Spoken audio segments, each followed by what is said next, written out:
ada amalan yang pahalanya sangat luar biasa, bahkan terkadang menjadi tidak masuk akal karena akal kita belum sampai, ya. Amalannya sederhana, tapi ini sangat luar biasa. Kalau amalan ini diamalkan, maka apapun yang dikumpulkan di dunia, seluruh emas yang ada di toko emas, termasuk di pabrik emas, di Freeport dan sebagainya dikumpulkan, ditambah dengan kendaraan yang mewah-mewah, pesawat tempur, pesawat jet dan semuanya, ditambah dengan makanan yang enak-enak, ditambah lagi dengan wanita yang cantik-cantik, itu belum seberapa dibandingkan pahala dari amalan ini, ya, yaitu sholat sunnah fajar, ya, sholat sunnah qobliyah sebelum subuh, itu pahalanya jauh lebih besar dari apa yang bisa kita kumpulkan yang tadi disebutkan. Di dalam hadis disebutkan bahwa 2 rakaat sholat fajar itu lebih baik daripada dunia dan seisinya, semuanya, ya. Dunia dan seisinya itu baru sekali sholat 2 rakaat. Apalagi kalau kita sholat 2 kali, 3 kali, 4 kali, 5 kali, 10 kali, itu berarti 10 dunia beserta isinya. Itu yang kadang-kadang kok nggak masuk akal ya, kok terlalu besar kan gitu ya, terlalu besar. Karena satu dunia dan isinya saja pikiran kita itu cukup buat kita. Tapi nanti sebenarnya itu masih kurang cukup. Semua orang yang meninggal itu menyesal. Meskipun masuk surga, dia juga akan menyesal. Menyesalnya kenapa surganya tidak lebih baik dari itu, ya. Yang surganya sudah baik pun menyesal kenapa surganya tidak lebih baik dari itu, dan seterusnya menyesal. Apalagi yang masuk neraka, ya. Dan yang membuat peringkat ini adalah amal kita, ya. Amal kita yang kadang-kadang kita nggak percaya, ya.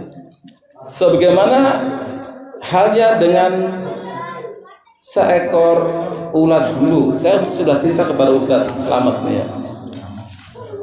Seekor ulat bulu yang ada di pohon pete.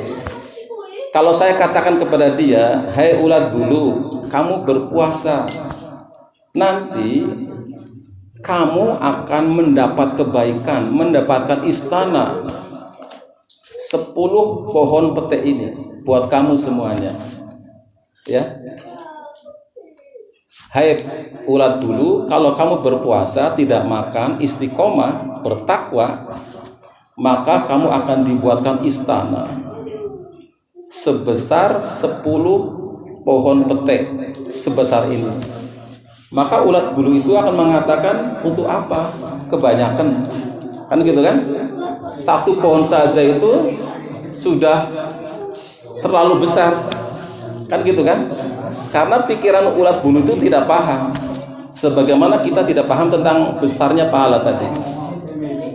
Namun begitu ulat bulu berpuasa, kemudian menjadi kepompong, kemudian menjadi kupu-kupu, terbanglah dia.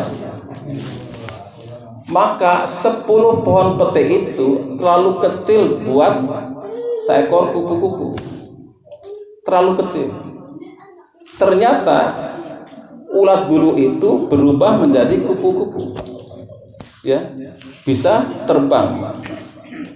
Bahkan kupu-kupu kaisar itu bisa bermigrasi antar benua. Itu artinya apa? Itu jutaan pohon pete yang dilewati. Itu kupu-kupu, Pak. Tadinya ketika jadi ulat bulu dia tidak paham. Untuk apa satu pohon saja cukup.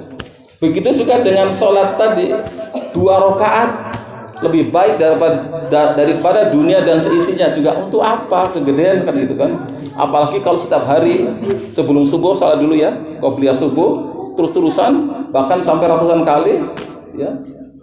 Seakan-akan itu berlebihan, tapi buktinya ulat bulu tadi mendapatkan pahala bahkan sampai jutaan daripada pohon pete, besarnya pahala itu ya. Dan ini kita juga pernah mengalami, Pak. Ketika kita masih bayi, kalau dikatakan kepada kita, hei bayi, kamu di dalam rahim itu istiqomah, bertakwa, diam saja, jangan macam-macam. Nanti saya akan buatkan istana buat kamu 10 kali lipat dari besarnya istanamu sekarang. Kan gitu kan? Jadi bayi itu pasti juga nggak percaya, untuk apa? Ini sudah nyaman, sudah gede banget nih. Sudah gede, untuk apa sampai 10 kali lipat? Makanya ketika bayi itu keluar, ya, kaget dia, menangis. Ya, menangis. Ternyata apa? Setelah dia keluar, dia tahu bahwa 10 kali lipat dari besarnya rahim itu tidak cukup buat dia. Karena dia harus bisa berjalan, lari, bergerak, bahkan pakai kendaraan. Begitu lahir, bayi tadi mendapatkan istana sebesar rumah ini. Coba lihat rumah ini ya. Ini berapa kali lipat besarnya rahim ibu kita? Berapa? Ya. Dan rumah ini pun tidak cukup ternyata. Ternyata kita bisa jalan-jalan ke pasar, ke Pemalang, ya, terbang sampai ke Amerika dan sebagainya. Itu ternyata tidak cukup.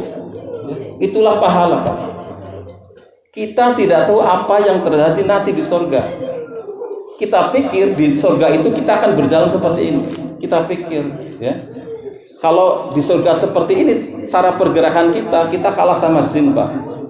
Jin itu di surga, jin juga nanti di surga, ya. Jin yang Islam masuk surga. Di dunia saja jin itu dalam sekejap dia bisa menghilang. Dari Arab sampai ke Wanarata sekejap bisa, ya. Jadi kalau nanti kita sama-sama di surga dengan jin dan pergerakan kita hanya jalan kaki ini, ya untuk apa? Masa kalah sama jin sedangkan kita khalifahnya? Nah, itulah besarnya pahala yang sangat berpengaruh. Kita lihat ada pesawat tempur, Pak. Pesawat tempur itu cepat sekali kan? Gitu kan? Itu masih di dunia, Pak. Itu ada UFO. UFO itu kalau bahasa kita piring terbang. Itu lebih cepat lagi dari pesawat tempur.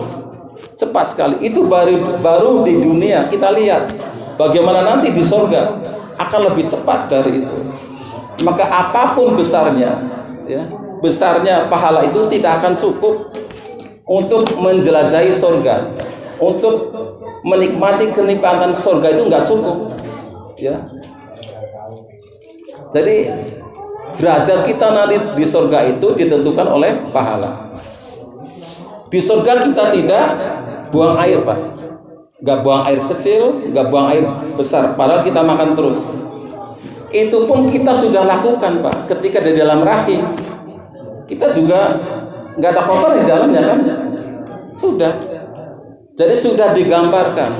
Wa kadzalika nusarriful ayati liqaumi yaqilun. Demikianlah kami ulang-ulang